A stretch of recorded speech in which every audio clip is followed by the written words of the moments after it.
Chu, nagugutom na ako eh. Hindi mo na nga ako pinakain ng tanghalian eh. Kita mo may ginagawa ko, di ba? Hindi mo ba kaya kumuha ng plato doon? Hindi mo kaya magsandok? Eh, lumpo ko lang naman eh. Oo eh, hindi naman to kasyang wheelchair dun sa loob ng kusina natin. Chu, gabi na. Hindi na nga ako kumain ng tanghalian, tas ngayon gabi na. Ang sakit na ng tiyan ko. Hoy, tanda. Wala akong pakialam kung magutom ka. Alam mo, kaya ka iniwan ng anak mo? Kasi wala ka ng silbi. Wala ka ng halaga sa anak mo. Dahil matanda ka na, maikli na lang yung buhay mo, alam mo yon? Konti na lang mamamatay ka na. Ano? Di ba mas maganda yun? Itatak mo kaya sa kokote mo na mamatay ka na. Mas okay pa.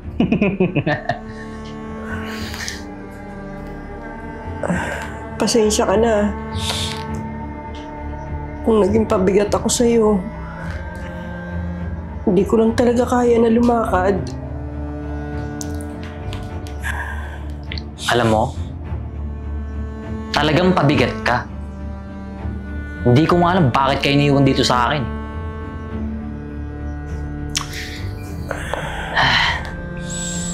Alam mo, laging tumatatak sa isip ko na pagpahingayin ka na. Parang hindi na ako ma-stress dito sa pamamahay na to.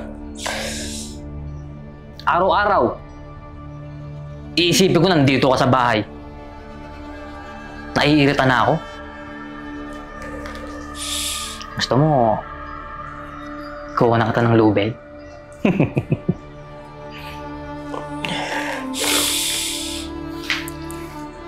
Huwag ka naman ganyan. Kahit naman ako ganito, biyanan mo pa rin ako. Alam mo naman ako nung panahong una na malakas pa. Niintindi ko rin naman kayo. Narito lang ako sa sitwasyon na gipit.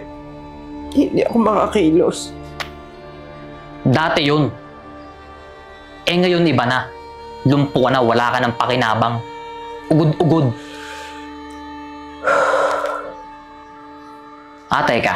Di ba nagugutom ka? Hintayin mo ako, Mami G, ah.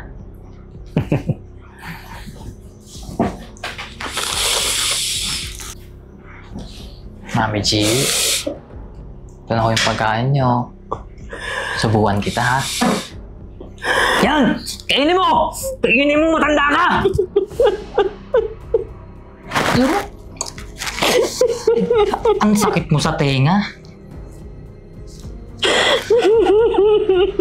Konti na lang, madidemonyo na ako eh. Ano kitang patayin?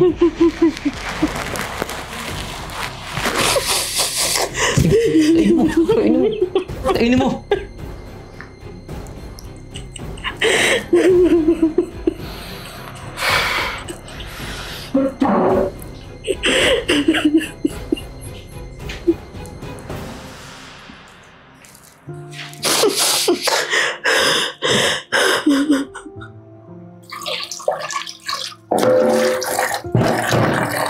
Bakit tumatawag?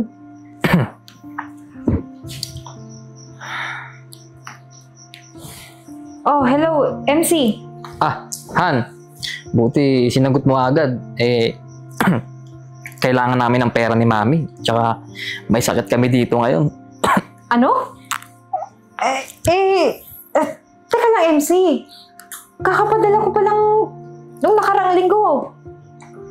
Eh, binayad kasi namin sa kuryente, tapos sa tubig, tapos yung pagkain pa namin. Tapos si Mami kung ano-ano pa binabibili. Alam mo naman, matanda na. Kung ano-ano na yung mga ginugusto. MC, hindi ko alam kung makakapag-advance ako ulit sa amo ko. Ilang beses na akong nag-advance. Alam mo naman, di ba? Kahit hindi pa sweldo, kinukuha ko na agad. An, may sakit si Mami ngayon. Tsaka alam mo naman, wala pa akong trabaho ngayon eh. Kailangan natin ipagamot si Mami. Teka lang Han, wait lang. Subukan mong lumapit dito. Ibabato ko sa yung cellphone. Hello? Hello. Oh, anong nangyari? Ba't ka putol-putol dyan? hina kasi ng signal. Oh, sige, paano? Ano ba, itatry ko muna ulit sa amo ko na mag-advance. Sasabihin ko na lang emergency para pumayag siyang makakuha ko ng pera. Oh, sige. Basta mag-chat ka agad sa akin mamaya, O sige. Okay. Miss you. Ano mo ako ha? Nasaan pa si mama? Si mama nasa kwarto niya, nagpapahinga. Basta alagaan mong mabuti yun ha. Ano ka ba, Han? Si mami, araw-araw ko yan inaalagaan. Tsaka, huwag ka masyado mag-isip. Ako kasama niya. O sige, may tiwala naman ako. Siyempre, asawa kita. Tsaka mama mo na rin siya. O siya, sige na. May trabaho pa ako dito. Kailangan kong tapusin. Sige. Ingat. Bye.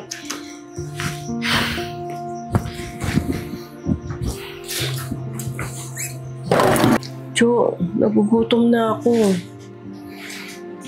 Nagugutom ka na naman? Aalis ako. Mamaya ka na kumain. Ikaw, huwag kang magkakalat dito, ha.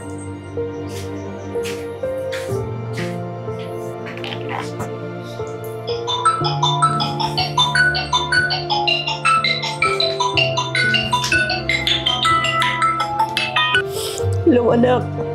Hello? Din, Mami? Teka lang. Umiiyak ka po ba? anak, umuwi ka na. Teka lang po. Ano bang nangyayari sa'yo? Hirap na hirap na ako dito.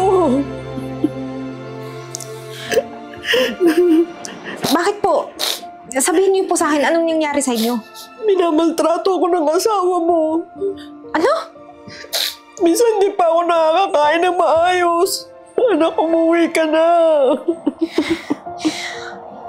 Hindi po, Mami.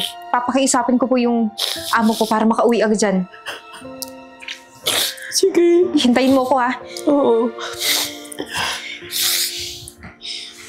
Hello, pre. Oo, mamaya. Punta ako dyan. Bahay ng babae. Jo. Yan ang gusto ko. Jo, gutom na ako. Wala to. Yung nanay ng asawa ko. Teka lang, pre. Anong oras pa hindi pa nakakakain? Gutom na nga ako. Alam mo, matanda ka. Busit na ako sa'yo. Ikausap ako, di ba? Pinapaya mo ba ako? Pinapaya mo ako!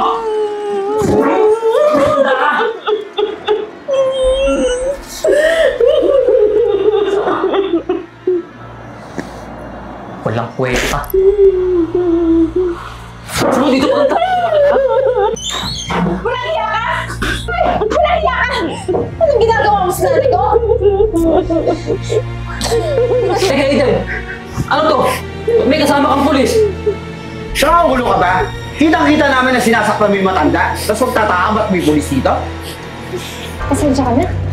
Kasi nalaman ko yung totoo. Nalaman ko kay Mami nung naiwan mo yung phone mo. Siguro tinadhana na rin na mangyari ito lahat. Para maputol na yung pagmamaltrato mo sa nanay ko. Ano? Nasaan yung perang mga pinadala ko sa'yo? Napagamot mo ba yung nanay ko? Hindi. Ginugoto mo nga eh. Ginugoto mo hanggang mamatay na lang. Ganon, di ba? Teka lang, Eden! Baka pwede natin pag-usapan ito. Wala nang dapat pag-usapan pa. Ami, patawatin niyo na. Tama lang na magulo ka sa kulungan. Ayop ka. Ano, narinig mo? Patong-patong ang kaso mo, boy. Mabubulo ka sa kulungan. Babae at matanda lang ang kaya mo, no? Sige, tara! Tara! Sir! Mami, pasensya ka na ha.